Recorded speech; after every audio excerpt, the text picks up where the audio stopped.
My name is Rick Rice, and this is the APD Pod Squad, Helene Recovery, Information, and Conversation. Joining me in a few moments is Captain Joe Silberman with the APD Criminal Investigations Division. Want to point out, today is Thursday, October 10th. Now, it's important to note because as we continue to rebound from the storms and move forward, repairing the infrastructure and fixing what Helene broke, the information in some cases may change, hopefully for the better. And maybe what's closed today may be open tomorrow.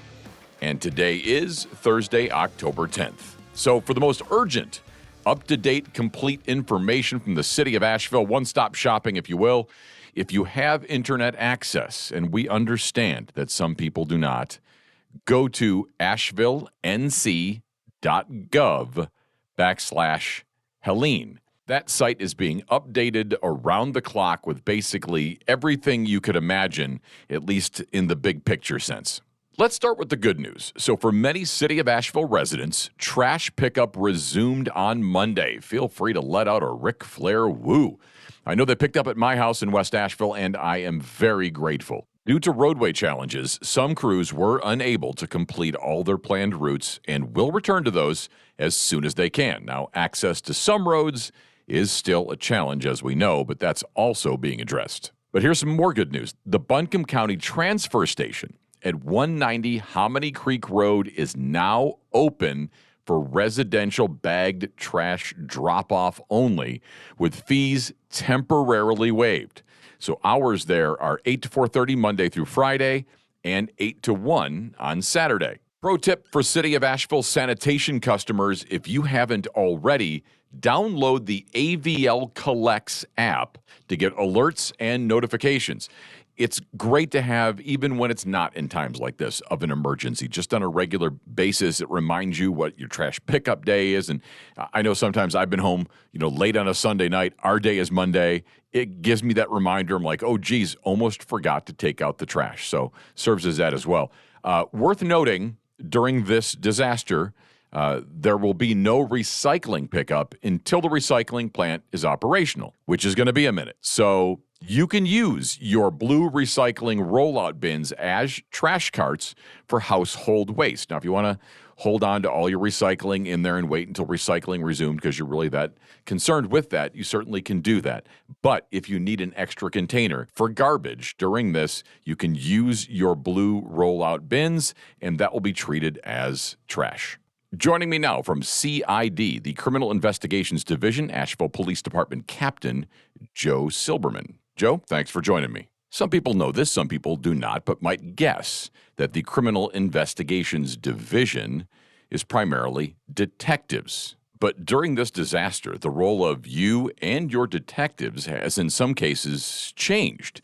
Additional responsibilities. Describe what it's like right now for you, your department, and the new duties you've taken on in addition to your regular work. So while the nuts and bolts of it have changed, I think my overall role has remained the same. And my areas of responsibilities, while I've gotten some unique new puzzles to solve, remains largely the same. I'm a detective captain over criminal investigations, and we have taken on a couple additional tasks. One is missing persons and welfare checks. And we already have a skill set around that and do that anyway. We were able to organize a larger task force to help us. I could tell you more about that. We have the unfortunate task of working with a number of different outside agencies to recover remains and do death investigation. And then a big part of that now is identification of human remains, which is collaborative between my investigators in the major case unit and our forensic technicians. Captain Joe Silberman joins me, and in addition to all your new responsibilities, you still got cop work to do. We've had 2 homicides in the course of this recovery effort, and they're both in the same day. So we had 2 homicides in the same day, unrelated, and that same day we also had somebody walk into apartments off of Long Shoals Road and douse the place with gasoline. We were able to solve all 3 of those. Took us a little while, 48 hours to get both homicide suspects in jail, and it took us a couple days to get a charge on the arsonist, but we had him committed pretty quick. Raekwon Savage situation was unique, and there was a little bit of a sense of urgency with that. You worked with the U.S. Marshals to get a reward for him. The Marshals are one of our federal partners. All our federal partners are awesome, but Marshals swooped in, really jumped on this, provided us with a ton of manning. He was in the neighborhood. We were worried he would try and break into an occupied home to go to ground, and so we really combed the neighborhood. They were able to produce a $10,000 reward very quickly, and not only that, they had boots on the ground to spread that word in the community, since we're a little challenged right now, or we were challenged communication-wise. Part of that effort, I don't want to forget, Homeland Security Investigations jumped in with us. They were helping for disaster relief, and they had a skill set around that, so they jumped in. And our own APD drone unit had a really interesting piece of the story. They were flying the area we suspected he was in, and somebody approached them, saw that they were law enforcement, and said, "Hey, I want to turn him over to y'all." And they were not equipped to make an arrest of like a very armed and dangerous subject right then.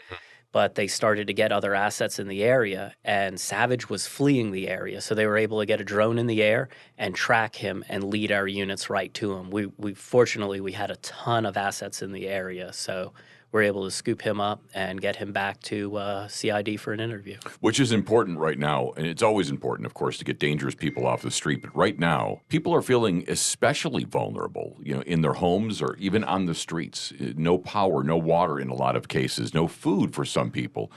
So to have somebody out there that wants to do harm, that's just one more layer. It's another level of loss of safety, another one of the hierarchy of needs not being met, and that increases stress beyond anybody's normal ability to deal with it. You mentioned no food. Definitely has been a concern with the broader community of first responders, but that was actually folded into our missing persons task force. That was another group where we were supported by state and federal partners. Probation and parole put boots on the ground with us, with our own detectives. And we had FBI in the office helping us manage a very comprehensive list that was growing and do background research to get us good data so we knew where exactly to go. And we were able to follow up with some people who had fled the area and were elsewhere. They were safe, and we were able to confirm that without having to send a detective or anybody else to the house, because some of the areas were still dangerous at the time we were moving. But a big thing is all of us loaded up with what supplies we did have for each other and started to bring it into the community and give it out. Let's talk about your work finding missing persons, whether or not they are alive or unfortunately not. Your list was long. So I want to say it's been like a 6-day period that we were operational on the ground. We touched about 367 people. Wow. And there were, unfortunately, we did find at least one person who we were going to check on who was deceased. Actually, I think that's up to 2 pending an identification right now. Most people we found were okay, but there were 5 specific stories, 5 locations we went to. One of them was a couple, so 6 people. And they were in absolutely dire circumstances, stuck in their house due to fallen trees and had run out of oxygen almost. We had some elderly folks that were without food and water, again, stuck in their house due to debris, and they were unable to manage that. And so we were able to get them food and water. We had a blind man who was wheelchair bound that was in dire situation. We were able to call EMS. And one guy who had broken his leg during this. Wow. And had no phone and no way to call for help and had no ride. And so he was stuck where he was, and we were able to get him transported and get him medical care. So there's some heartwarming stories during this, but there are also some heartbreaking stories as well. How are your detectives doing? They're seeing some things that they're not really, I don't want to say not trained for, but it's not something you prepare yourself for. You don't prepare yourself for this situation. Everybody that works in CID has been very focused throughout this. It's a committed group of individuals. I think, 2020 hit us really hard, and we lost a lot of our people. And those that remain are just ultra committed to the work, and we're very committed to each other. I talk about us being a team, and a team isn't a group of people that work together. It's a group of people that trust each other. And we're all like-minded in that this job is absolutely our life force. and we're all in it. Like we're all on a ship together. We're all in it until we get to port. Nobody's jumping. Captain Joe Silberman joins me now talking about the search and rescue efforts, finding missing persons, and for that matter, just doing detective work. Where do we stand today as far as that list that you've got? I know you're just knocking them off, numbers, people's names one at a time and trying to find everybody. How many more people still need to be found? So on that existing list, not many, and we've largely shut that down. That was a result of the communications issues and that nobody could use cell phones, so you needed somebody on the ground to actually go to the house. We've shifted back to a more traditional missing person investigation, and we do have a number of those, and there are people we're concerned about. I have detectives in the field right now running down leads and trying to find out, did this person evacuate and they've got a different phone? Are they not safe somewhere? Things like that. But it's definitely a more traditional way we're doing those investigations. We've made them a high priority. You guys have been working very, very hard. I've been seeing you and your detectives just coming and going every single day. So we actually, in that, just to meet needs, we've moved cots in. A big one was using our rapid DNA machine to its full effect. We called Thermo Fisher for some advice, and they showed up with a technician, an additional machine, and a lot of disposables that they're just giving us for this, which is going to be huge for the community. We're not taking care of Asheville, we're taking care of everyone. Any victim of this that's brought into the morgue, we're going to try and help with identification. If you could deliver one message to maybe the community at large, Asheville, Western North Carolina at this point, do you have one? There are a lot of different agencies have come to help from states away, and what they should know is we're together in this. It is one team, one mission. We're many departments, but we are one team, one mission in this. Captain Joe Silberman, thank you.